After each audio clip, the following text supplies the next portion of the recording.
Ain't no half stepping with Marcus J. Live from the den. Legacy Internet Radio. Thank you to everybody who has been rocking with us tonight as we progress throughout the evening. It's been an outstanding show so far, and I got every reason to think that it's going to get even more outstanding. I got a big announcement that I'm going to be making later on in the show during the final segment, the rants and closings. I got an announcement that I'll be making later on in the show that will affect the future of Ain't No Half Stepping with Marcus J. So stay tuned to that. We appreciate you rocking with us. We got a lot of really cool things going on. So there'll be several announcements, but there's one in particular that I look forward to bringing to you later on in the show. Of course, in the next segment, our big sis is going to be giving us a healthy segment. She always has a way of making sure that we stay healthy. And tonight is no different. But we're going to move on. We're going to ask some what the hell questions. There are a few things that have gone on in the last week since we've been live on the air of Ain't No Half Stepping with Marcus J. So we look forward to that and look forward to bringing that to you. And so I'm going to bring Q Boogie and I'm going to bring Big Six back to the microphone, back to the show. And we're going to talk about a couple of things. First thing I'm going to get to, Q Boogie, jump in here. First thing I'm going to get to is Colin Kaepernick. I don't know if you have been paying attention. This is not a football story per se. Sort of, but kind of. But what I do want to get to is the fact that Colin Kaepernick has filed a grievance against the National Football League. And basically, he is citing collusion amongst the NFL owners. Have you heard about this? Yes. You have. So what say you about Colin Kaepernick filing a grievance against the National Football League? He has every right to. It's almost like clear that this has been retaliation the entire time. Even if you don't even really fully agree with it, even if you're like, you feel some type of way about it. It's been retaliation this entire time. And so much so that Mike Pence had to pretend that he didn't know that he was going to go to this particular game and he spent all this money and wants other people to pay for the fact that he spent all this money to go to a game that he knew purposely they would kneel. So, yeah, it's been a shucking job this entire time.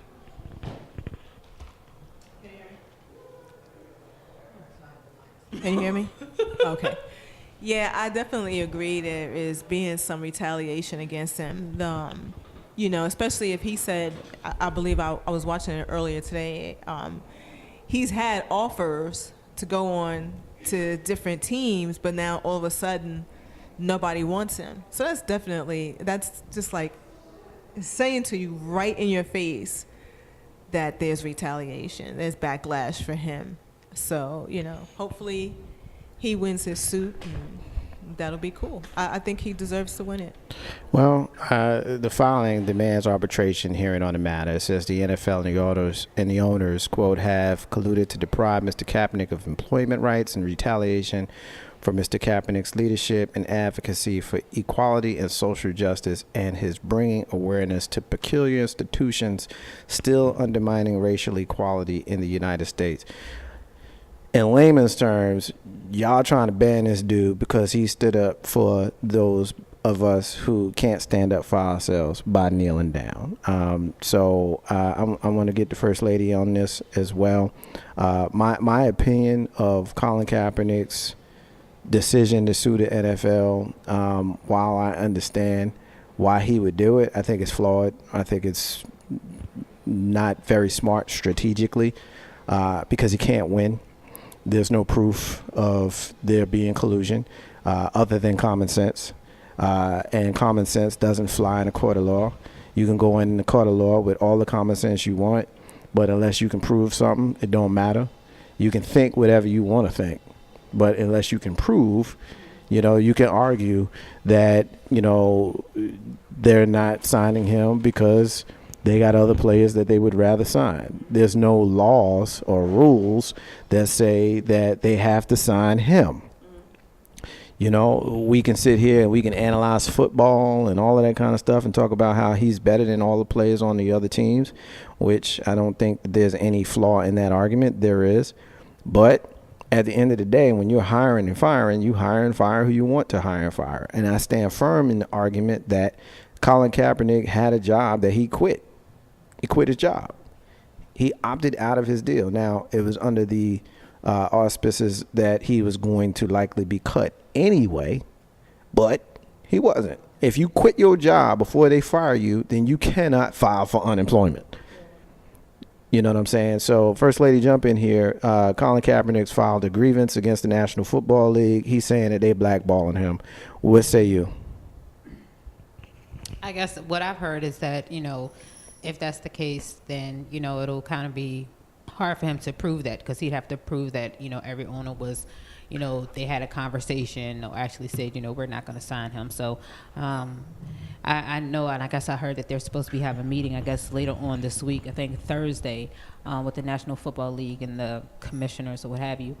So not even, I guess they're probably looking at him as saying, you know, basically you started all this, now you want for one of us to pick you up. And like I said, I feel like that somebody feels like they're going to get some backlash if they sign him. So, you know, I don't know who would be the brave one to pick him up, but what is it? How many weeks in the season already? This is week 6, so we're going into 7 next week, yeah. And how late is too late to pick him up? I mean, is there ever a late time in the season to pick up a player? I'm not sure in the NFL when the trade deadline is, but as a free agent, I get where you're going.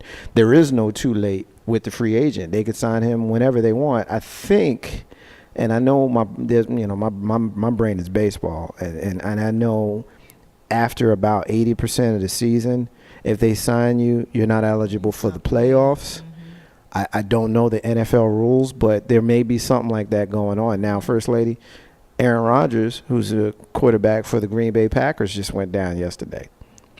I wonder what their plan is. Do you think that they will consider Colin Kaepernick? Maybe they would, maybe they wouldn't. I don't know. But then my thing is, too, if they pick him up, doesn't he have to practice for a certain amount of time before he can actually get on the field? So even if they pick him up tomorrow, is he going to be able to play as quarterback in the next game? Yeah, no, that's a good question. I know that there was some conversation about him last week doing a lot of practicing in New Jersey and New York because he was spending a lot of time in Harlem.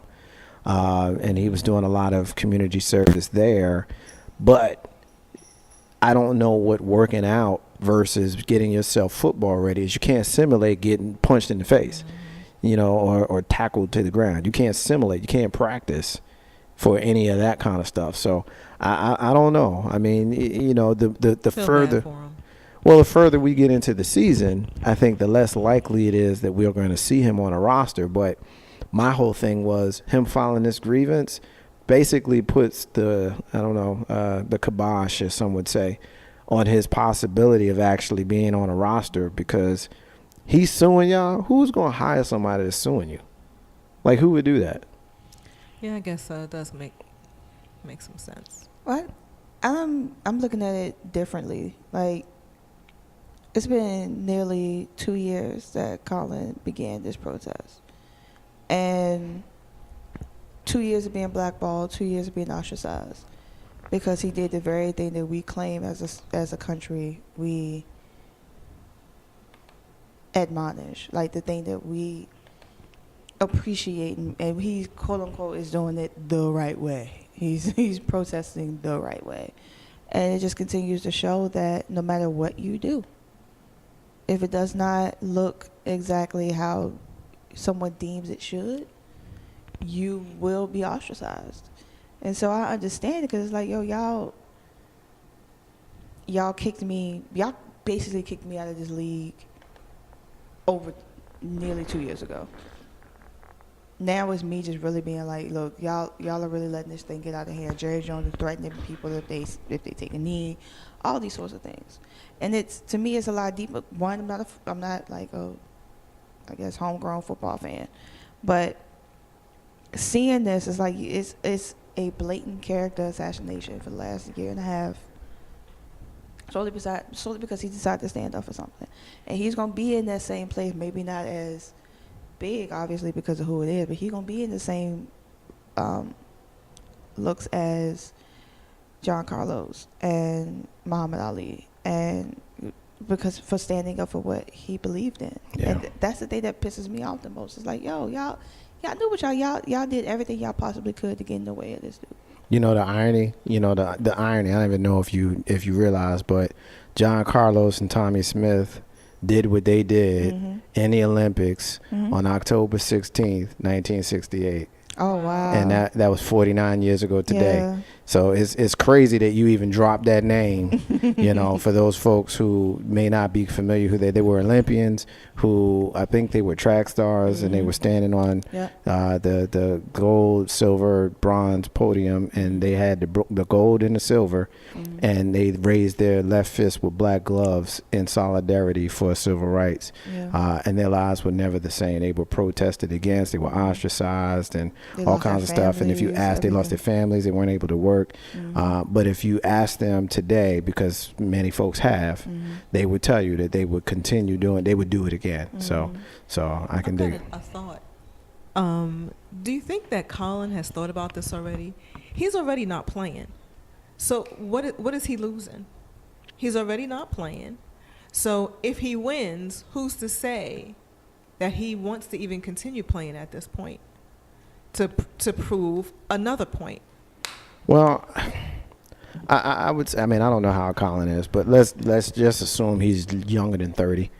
When you're in your physical athletic prime, there's other ages for other primes, but physically, your physical athletic prime is in your late 20s to early 30s. And so he's in that range. And so I can't see any kind of world where he does not want to play. Because he's not playing now. Right. So let's say he wins.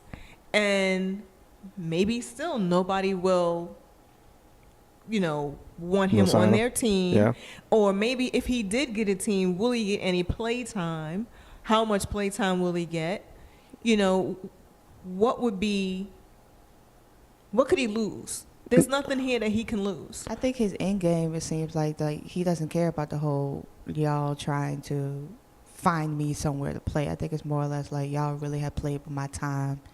Y'all drug me through the dirt for the last year and a half, and I want what's coming to me. Like it's his version of reparations. You know what I think that is odd though through all of this? I think the fact that there are many players now, most of them that are kneeling because Donald Trump took a shot at them and called their mothers bitches.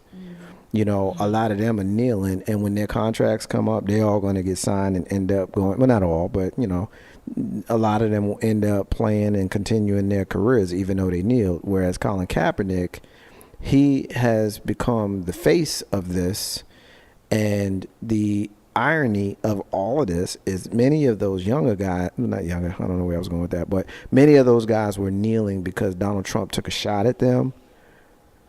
And the message has been hijacked away from police brutality and social justice. Now it's about kneeling for the flag and this so-called disrespect of the flag when you have pretty much most of the veterans and military people that I've heard comment on them, they all say that I do this so that you can have a choice. Right. And it's the person that's sitting there at home with his beer in one hand and his balls in the other while the national anthem is going on. He's the guy that's got so much to say about athletes kneeling. Because it's still home of the brave for you. Well, I think a lot of these people have an issue with their sport being used as an avenue for social change. It's being politicized. Your football game is being politicized. You don't like it. And, on the one hand, I understand that, but I'm somebody who's used to having things not necessarily go my way, and I feel the need to protest towards it. I've marched, I've protested, I've had picket signs, I've done all that. So I understand what can drive a person towards actually doing that. But if you don't, and you watching your football game, and you seeing folks out there kneeling for the flag, the same flag that was stretched out across the whole field, which is against the way you're supposed to treat the flag. And you're seeing people wearing flag clothes, which is against the way you're supposed to treat the flag. Yep. So where this this orchestrated patriotism, this paid for patriotism comes from, to me, I'm not necessarily sure that I can rock with it. Ain't no how stepping with Marcus J. Live from the Den, Legacy Internet Radio. Our sister Nikita is saying, what's up, Joy? Hey, sir. Her name ain't Joy. It's Q Boogie. I guess one of the things that bothers me so much is I'm not a Cowboy fan. I'm not a football fan, but I'm definitely not a Cowboys fan because from what I have noticed in the last 30 years I've been on Earth, that they are the most obnoxious people on Earth. And I've never seen so many people willingly die on this mountain. That's the part I do not understand. And the fact that Jerry Jones can go, you know what? It's just all the stuff that he said about you kneeling and doing all these things, and you're not going to be like that. If I've never seen somebody literally pull your leash and you go, okay. Like, that's the thing that bothers me so much. That's the thing that gets me. It's like, at least some of the other coaches was like, look, even though we didn't hijack this whole thing, at least we understand where some of y'all are coming from. This dude told you that you can potentially be, quote unquote, fired. But this is the same dude 3 weeks ago. You were here. We were in this room and we watched him. Optics. But we watched him. Right. And that's what we said at the time, that it was fake. It was completely fake because he knew strategically when to do it. He did it. He kneeled, made sure the cameras were on him. He kneeled before the anthem, and then during the anthem, they, quote unquote, locked arms.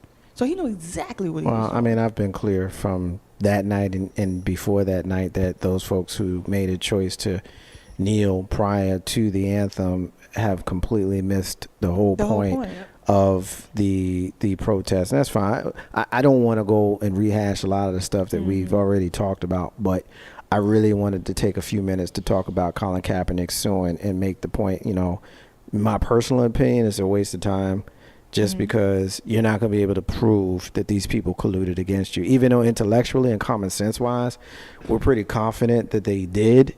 Right. But being able to prove it, I think that's where you're going to fall a little bit short. Ain't no how step with Marcus J. Live from the Den. Legacy Internet Radio, 804-402-2893 is the number to dial. First Lady, I want to ask you a question about Donald Trump. What's your opinion of Donald Trump wanting to completely dismantle the legacy of his predecessor, Barack Hussein Obama? And the piece that I want to kind of bring to the forefront is the executive order that he signed last week to begin the dismantling of the Affordable Care Act. What's your thoughts? I think it's very disheartening for a grown man who just feels like he doesn't want to be beaten to play and juggle with people's lives. As far as, when it comes to health care, not caring for people that have pre-existing conditions. But what some of the people don't understand, and which I heard them do a breakdown on CNN the other day, a lot of these changes they're going to affect some of the lower income people, but it's really going to affect some of the rich people, because from what they said, the person's probably average deductible is going to be $3,600. Now, I know I already complain when I have a $50 deductible. So for your deductible to be $3,600 before you really receive good care, unless you want to go back and pay that anyway. So, I feel like that a lot of people don't understand the seriousness of things until it actually really hits them, until they get to the counter and they say, okay, your today's visit is going to be $500 up front, whether you have full coverage or not.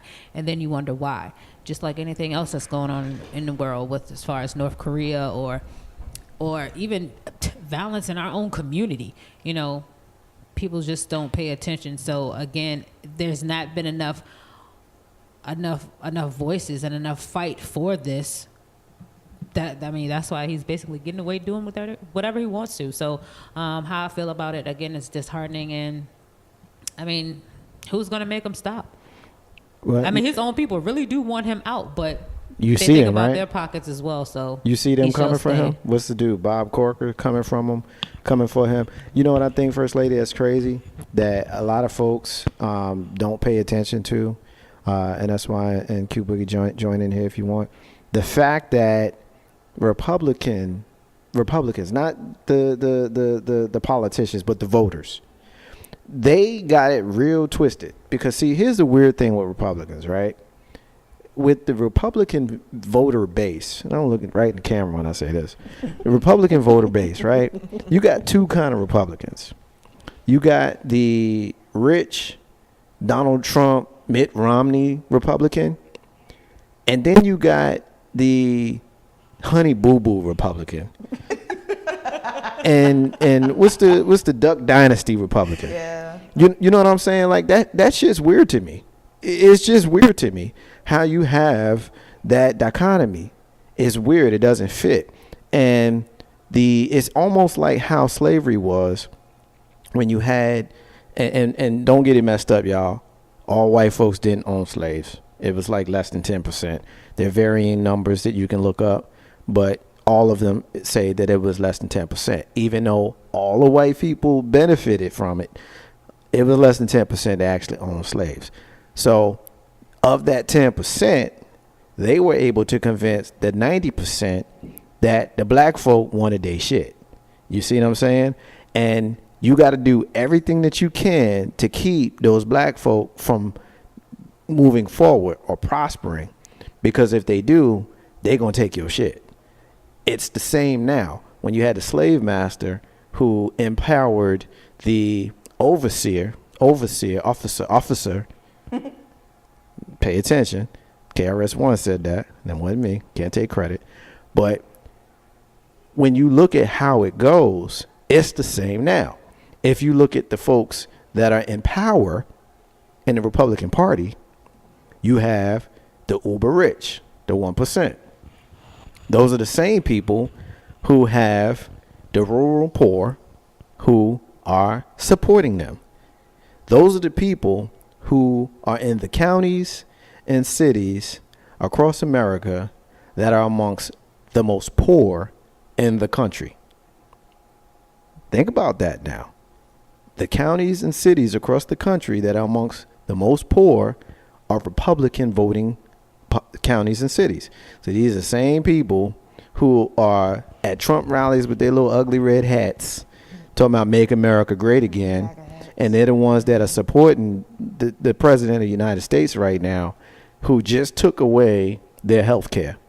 And they're going to go to the polls in 2020, and they're going to figure if he runs again, if it ain't run his ass out of D.C. by then, they're going to be right there supporting him again. This is the essence of voting against your interests for the sole purpose of idol worship. The dude was on TV. He was on The Apprentice. He talked tough. He made me feel like I was something. I want to aspire to be like him. He's grabbing up chicks and telling them that he can, I can kiss them and grab them by the peas and all that kind of stuff. You like that. You think that's cool. That's why you vote for him. You're not even paying attention to the things that he's doing. You're not paying attention to the way he's embarrassing the country, and you're not paying attention to the things that he's doing to and for the country. Because if you were, when I ask you, Marcus J, now this is real examples now. When I ask you, well, what has he done that's positive? And you say, well, he's creating jobs. You sound like a freaking moron when you say that, because you obviously don't realize that Barack Obama's budget ended on September 30th, and September was the first month in 7 years that we lost jobs. You sound stupid when you say that. And so I needed the folks on Facebook Live to see me, hear me talking to them directly as I got into that. Ain't no how step on Marcus J, live from the Den, Legacy Internet Radio. Let me get a couple of shout outs in here. Shout out to our sister Edie. Edie is saying what I miss. Oh boy. A whole lot. Edie, she said what I miss. She missed a whole lot. Our brother Hakeem is checking in. Hey. And whatnot. Hakeem, I sent a package to you, Hakeem. Hakeem got his Legacy Internet Radio hat and his Legacy Internet Radio shirt, which you can get. Inbox us at legacyinternetradio@gmail.com, and you can be like Hakeem, and you could be rocking Legacy Internet Radio apparel. Shout out to our brother, the Couch Coach. Couch Coach Live airs every Friday night right here live from the Den, Legacy Internet Radio. Very, very, very, very special shout out to my mama. Not my child, but my real mother is checking us out, because y'all know I call them both mama, right? Y'all know I call them both mama. Hey, Mom, love you. So Ain't no hashtag Marks J live from the Den Legacy and Net Radio. I was on a soapbox, y'all, so I don't even remember where I left off with y'all in the executive order on healthcare. Q Book, you got any thoughts on it, man? Any at all? Because you usually have an opinion on it. Yeah, because look, all right, so this is the one thing that I will most likely never agree with you on. The whole respect him because of the office. It's very hard for me to respect him because of the office if you don't respect the office yourself. Because you have continued to literally run this country, the White House, and almost everybody in it into the ground. The fact that somebody leaves that space in the White Office and says it's an adult daycare. Like, yep. The fact it's a playing field. The fact that you have to coddle a 70-year-old man, Be 71 this year. 71? 71 this year. Or the fact that you have to do that, and people, I don't know if it's the standpoint of I don't want to admit that I'm wrong, so I'm just going to continue to ride with him.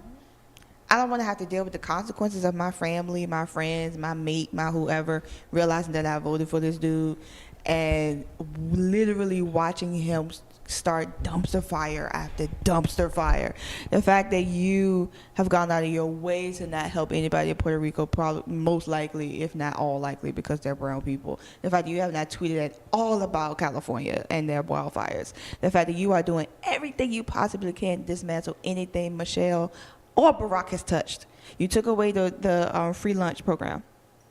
So his kids now is going to be hungry. They got rid of that garden, man. They got rid of the garden. They get rid of the garden. You got rid of the garden. Moron. Like, it's the utmost and petty because you went after everything that he has ever done, everything that he has ever touched with no real understanding of anything. The fact that your own folk are calling you morons. Like, I don't know how you can legitimately say, let's continue to see what happens. That's the part I don't get. You went after healthcare. You have not passed anything worth of merit in 10 months. Every single thing you have brought to the table has failed. Everything. Not because, you didn't try hard enough. Literally because you don't know what you're doing and you're literally flying by the seat of your two big pants to try to understand what is happening and complaining that, my first life was so much easier. But now, you wouldn't believe it. My first life is so much greater. I was able to do all these great things. Like that, you care more about the fact that you were at one point on top of the world. Again, me being a nerd, listening to a podcast. There's a dope podcast right now from Embedded. And they're basically doing all Donald Trump this entire season. Yeah, that would make me sick. I would throw up on my radio. Yo, I like to listen to it because it's like knowing your enemy. So I like to listen to it because and basically they drag him the entire thing because it's like they didn't dive into what. Are they dragging him mean-spirited or are they sticking to his behavior as the president? Because what I don't personally care much for is the name calling and all of that kind of stuff. Personally, because to me that's petty, and I don't do petty, one. And two, he's so whack and crazy with the things that he doing that you can stick to what he doing without making it personal. See, it's both and. See, on that particular podcast, no. They are basically saying, this is what this man has done. This is what he actually has the capabilities to do. Oh, y'all liked him on The Apprentice. He was doing this. He walked in and said, he's made billions and billions of dollars. But in actuality, he was in debt walking into the thing. He was in debt walking into the screening. But nobody wants to talk about that. Oh, he has a gold-plated toilet. Yeah, but, the shit's still shit. So it's like, we still complaining about that. So I wouldn't want a gold-plated toilet. At all.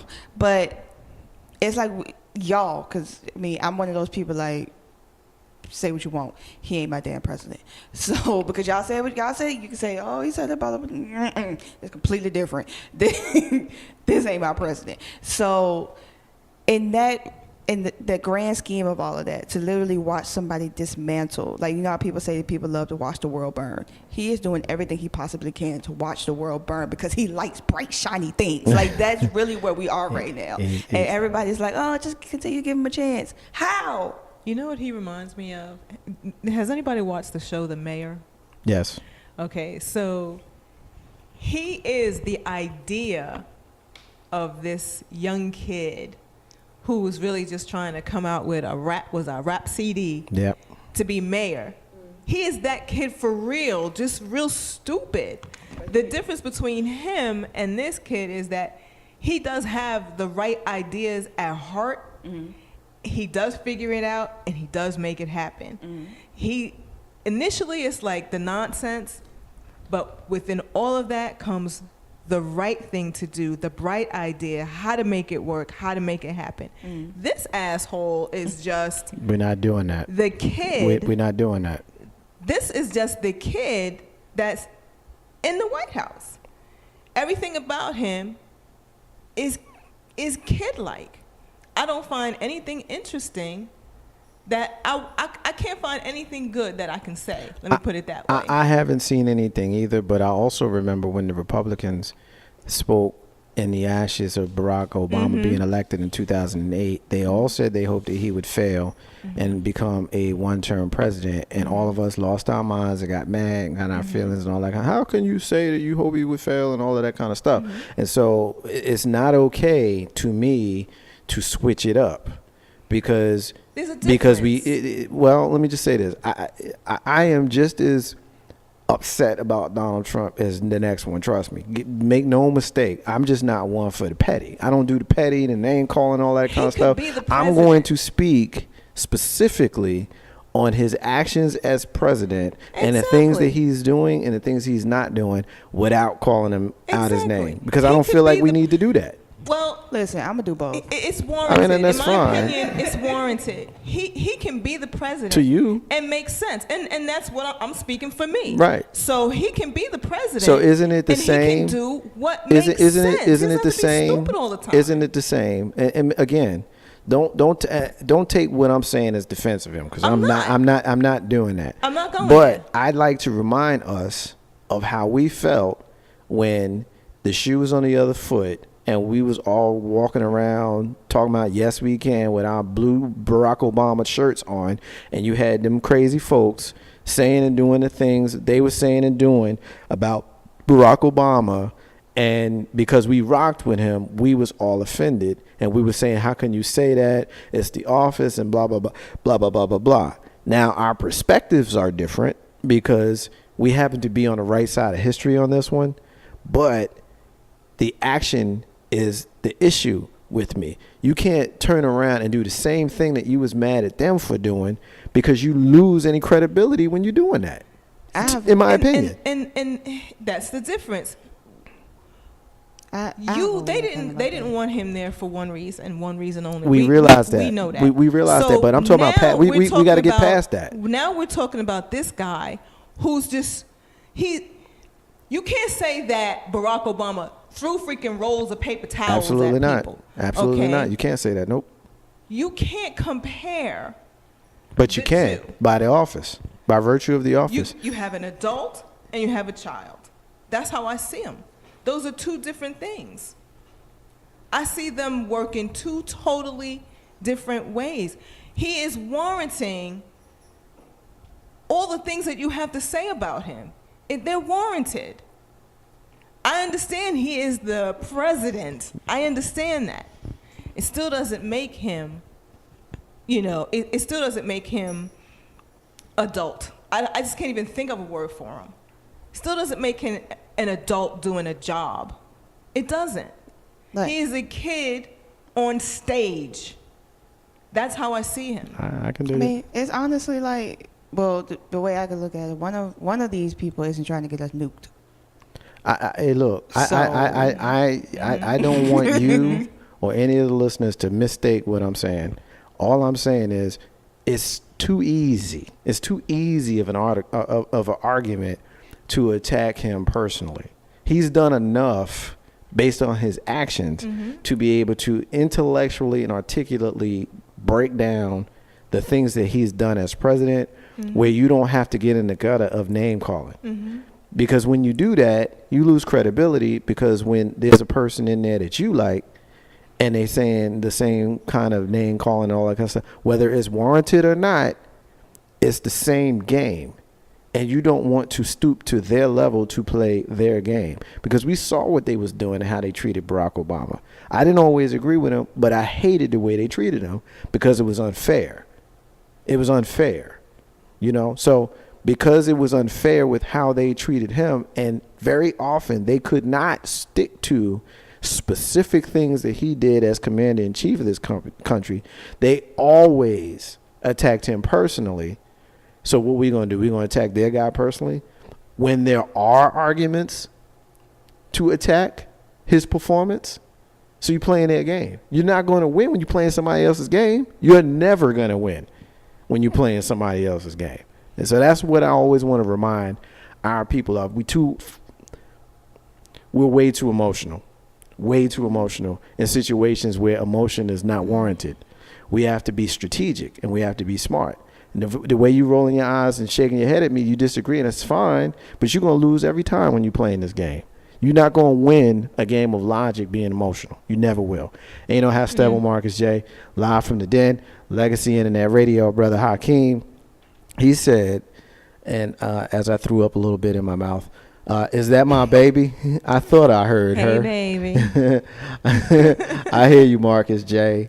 But I'm feeling what the women are saying on this one. So he's agreeing with y'all, and that's fine. I can dig it. Ain't no half step with Marcus J. Live from the Den, Legacy Internet Radio. Two quick things I want to get to. Q Boogie, did you hear about the Atlanta hospital that blocked the father from donating his kidney to his 2-year-old son because he had a parole violation?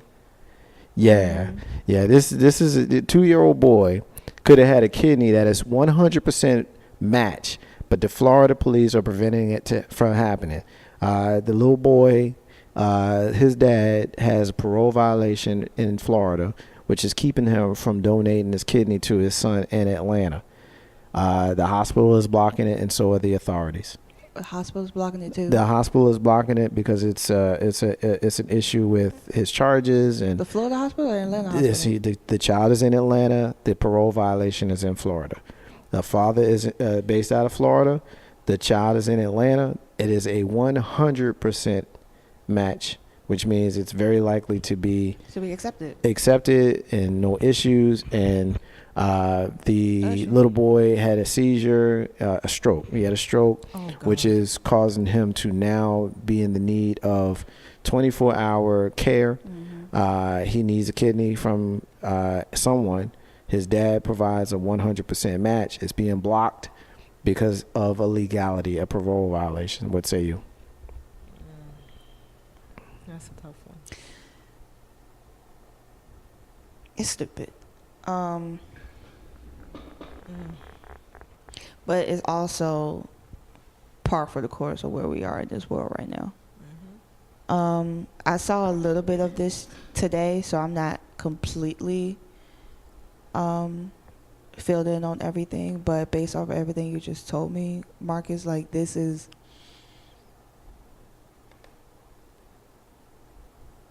it makes no feasible sense.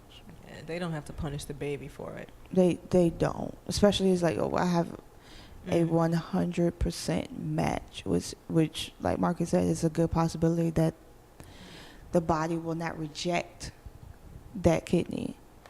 And to basically hold this over this little kid's head because your dad did this, we're not going to make sure that your life is saved. That's crazy, ain't it? Like, these are the things that, like, today, in the midst of, even though it's nowhere compared to this, in the midst of everything that I had going on today, one of my new sayings is, I really hope you have the life you deserve.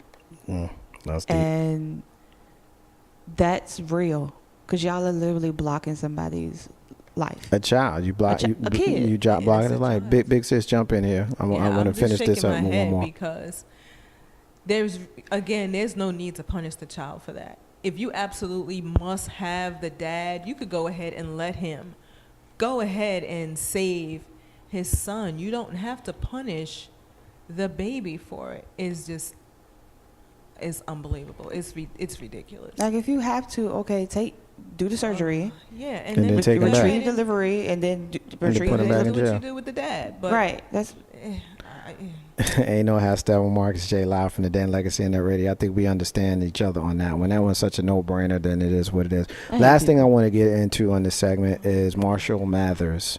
Some folks know him by his hip-hop name of Eminem. Not sure why she's giggling at me. oh, that's the way you said it. Okay, 16. Inside joke. That's the way you said it. That's the way you said It is it. the way I say it. All right, Marshall Mathers. Eminem went on 16, actually, is the number corresponding to Q for my sister Q. But Let me check to make sure. Though, yeah, because that's what you told me earlier. Now, if we both wrong, then I'm gonna feel like the silly person. But anyway, Eminem last week was on one of the BET awards, one of them award shows on BET. I haven't watched them in years. I think it was the Hip Hop Awards. Yeah, I haven't watched. It's just not something I'm interested in. You know, with all due respect, I am a late stage Gen Xer, meaning if it's on terrestrial radio today, it's a good bet that I don't give a shit about it. I would much rather listen to the Beatles and the Eagles and Guns N' Roses and Metallica than, anything that's on Power, Name Your City. Having said that, I do like Marshall. And the cipher that he did last week during the BET Awards, he pretty much went in pretty strong on Donald Trump. And I got my feelings about that. I'm guessing you guys do as well. I'll share mine. This will be the last piece before we take a break and move on to the healthy segment. What you got, real quick, because we won't go through this quick. What you got, Q-Boy? Now I didn't watch it live. I saw it via Facebook, but because it's not much on BET I pay attention to nowadays. But I've witnessed the really high peak of everybody being like, oh my gosh, Eminem is back. We missed him. He looks weird with a beard. Like all these other things that people were talking about. Nothing had to do with anything he said. No, it did. A lot of it had to do, oh my gosh, he went in. He got blah, blah, blah. Because the cipher is one of the most watched and anticipated moments or the BET Hip Hop Awards. That's all that any of us grown folks really care about. I could care less. That's the only thing I care about is basically, the cipher. it's a 3-hour event and people are waiting on the ciphers. So it's like, and the ciphers are interspersed throughout the entire thing. So it's like, when is this going to happen? And then come to find out, you can just wait and it'll be on Facebook in like 10 minutes. So everybody, it was an up and down spike of how people were super excited about Eminem. Eminem lately, he literally come out on somebody's song and he fades back into his wherever he is, and he comes back out again. It's like, oh snap! Like Eminem, in the way in which he dibbles and dabs on certain things is like very reminiscent of Andre, where 3 Stacks would be like, hey, I'm on this song with Drake, and he ain't gonna hit for me for another 3 years. Like that's how he is. So people were hyped because it was Eminem, but what began the dragging, one, because a lot of people were like, maybe it wasn't as hype as we thought it was going to be, but the deeper side of that was like, oh cool, a white guy making fun of another white guy, and that's where a lot of people started to lose a little bit of that. Some of the sheen began to fall off because it was like, all right, you saying a lot of things that a lot of us have already said. Kendrick has said it, J. Cole has said it, Childish has said it, Chance has said it. So many other rappers, SoundCloud or not, have said these things. And because Eminem gets up there and says a halfway memorized, halfway, off the dome freestyle, it's like, oh my gosh, the world is saved. Spoken word. People felt the way. Spoken word. Big Sis, take the final word on. Well, not final. Give me your thought, and I'll give you the final word. Okay, so I listened to a little bit of it. Y'all know I'm not really good with rap music, but I listened to a little bit of it, and I thought it was, I won't say a bit much, but a bit much. That's all I gotta say. I'm not. Here's my thought on it. You on the BET Awards on a television station called Black Entertainment Television, and we sit here on this show and we have varying levels of vitriol for Donald Trump. You can turn on anybody's Facebook page, turn on anybody's radio show, turn on the newspaper and all that kind of stuff, and you got black people, and you got the BET Awards with the one white dude that come out, and he the one that got all this to say about Donald Trump, and ain't nobody black said nothing before or after that. That's what I took from these tired, scared Negroes. Ain't no half step with Marcus J. Live from the Dan Legacy Internet Radio. You talk all that shit you want when you're on your Facebook page, but when you got an audience of millions of people that can hear you say what you got to say about this man as the president, and you say nothing, this is the same group of people who watch the white dude, Eminem, who I got a lot of love for, and just because he white or you white don't mean I got no love for you. I got a lot of love for a lot of white people. Sting is one of my favorite artists. I love the Bee Gees. Okay, I mean, I don't care, if you're an artist, you white. If you dope, you just dope. And Eminem to me is dope. But Eminem drew a line in the sand. He was like, if you a fan and you rock with me and you rock with him, you can go ahead and stay with him. And I gotta respect that. And ain't nobody black have nothing to say before or after that. That told me all I needed to know about the BET crowd. Ain't no how step with Marcus J. Live from the Dan Legacy Internet Radio. Taking a break. Come back, big sis. Tease us. Oh, this is strictly for the fellas. Oh boy. Got a question for you. Okay, I don't know where this is going. Ready for the question? I'm a little bit nervous. Ain't no half stepping. Does your member have the hookup? Oh shit. I don't know what the hell that's about. Ain't no half stepping. Marcus J. Live from the Dan Legacy Internet Radio. Taking a break. Come back, and we'll answer the question. Does your member have a hookup? I don't know why I said that. Be back in a few. Holistic care for the mind, body, and spirit. Free Spirit Enterprises, LLC is a parent company for Organic Creations, Jewelry by Design, Miller Publishing, and Consultation Services. Organic Creations offers you the best in natural, homemade skin and hair care products. Jewelry by Design allows you, the customer, to design your own jewelry as it is custom made just for you. Thinking of self-publishing a book or novel? Check out Miller Publishing and Consultation Services. Free Spirit Enterprises is where holistic care meets mind, body, and spirit. Visit us at freespiritenterprisesco.biz. That's FRESPIRITENTERPRISESCO.biz. Or you can call 804-252-6562. Like us on Facebook under Free Spirit Enterprises, LLC. Hey, this is Warren Ballantyne, the number one truth writer in America, and I'm listening to my man, my brother, Marcus J. right here on Legacy Internet Radio.